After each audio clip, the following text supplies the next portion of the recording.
Welcome back to another technical deep dive here in the debug zone.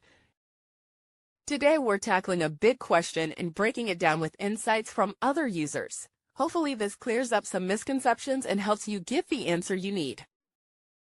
So buckle up, stay a little curious, and let's jump right in.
And that's a wrap.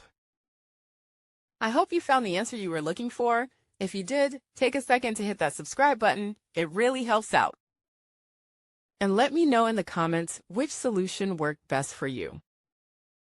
See you next time in the debug zone.